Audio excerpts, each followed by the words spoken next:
잣나무가 병풍처럼 둘러싼 깊은 골짜기. 이곳엔 작고 평화로운 동물 마을이 있었습니다. 동물들은 서로 가진 것을 나누며 다가올 계절을 준비했죠.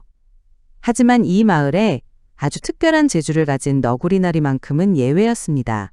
너리는 누구보다 뛰어난 재주로 귀한 열매를 찾아냈지만 그 기쁨을 단 한 번도 이웃과 나눈 적이 없는 소문난 욕심쟁이였으니까요. 유난히 이른 한파가 찾아온 그해 가을, 숲은 금세 황량해졌습니다. 매서운 바람은 곧 혹독한 겨울이 닥쳐올 것을 예고했고 동물들의 식량 창고는 채워질 틈도 없이 바닥을 드러냈습니다. 오직 욕심쟁이 너리의 식량 창고만 빼고요. 너리는 자신의 식량 창고를 둘러보며 홀로 풍족한 나날들을 보냈어요. 그러던 어느 날 밤, 너리는 할아버지에게서 들었던 오래된 전설을 떠올렸습니다. 잣나무산 가장 높은 곳, 그곳의 황금잣나무에 열리는 황금잣을 얻으면 평생 먹고 놀아도 남을 만큼의 부와 행운을 얻게 된다는 이야기였죠. 너리는 생각했어요. 황금잣. 그래, 그건 처음부터 내 것이 될 운명이었어. 너리의 심장은 욕심으로 세차게 뛰기 시작했습니다.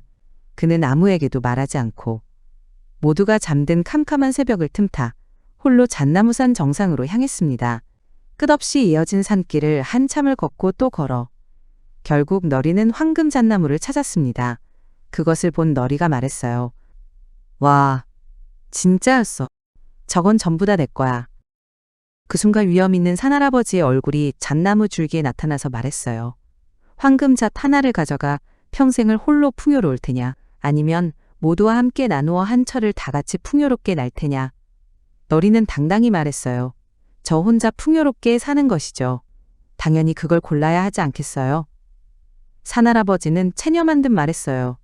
그렇다면 네가 선택한 미래를 한번 보고 오거라. 산할아버지가 보여준 너리의 미래는 끝없는 풍요가 아닌 지독한 외로움뿐이었습니다. 굶주림을 견디다 못한 마을 친구들은 결국 살아남기 위해 다른 곳으로 떠나야만 했던 것입니다. 너리는 홀로 남아 말합니다. 얘들아, 어디 있어? 나 맛있는 거 많단 말이야. 같이 먹자. 혼자 배부른 것이 얼마나 의미 없는 일인지 너리는 비로소 뼈저리게 깨달았습니다. 미리 미래를 보고 온 너리는 절망하며 말합니다. 제가 잘못 선택했습니다. 음식들을 마을 친구들과 나누고 싶어요. 너리는 한시도 지체할 수 없었습니다. 그는 마을로 달려가 친구들에게 자신이 본 슬픈 미래와 산 정상의 신비한 잣나무에 대해 모두 털어놓았습니다. 처음에는 믿지 않던 동물들도 너리의 진심이 담긴 말에 마음을 열고 그를 믿어보기로 했습니다. 너리와 같이 산 정상에 오른 동물 친구들은 황금 잣나무를 보고 놀라며 말했어요. 와, 정말 황금 잣나무야.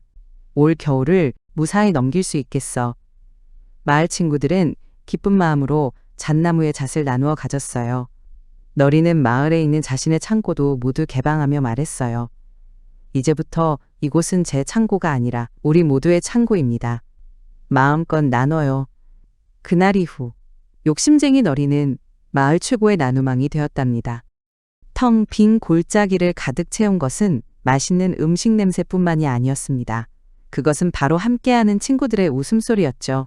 너리는 마침내 깨달았습니다. 진짜 마법은 평생 먹을 음식을 주는 황금잣이 아니라 작은 것이라도 함께 나눌 때 비로소 가득 차는 따뜻한 마음이라는 것을요.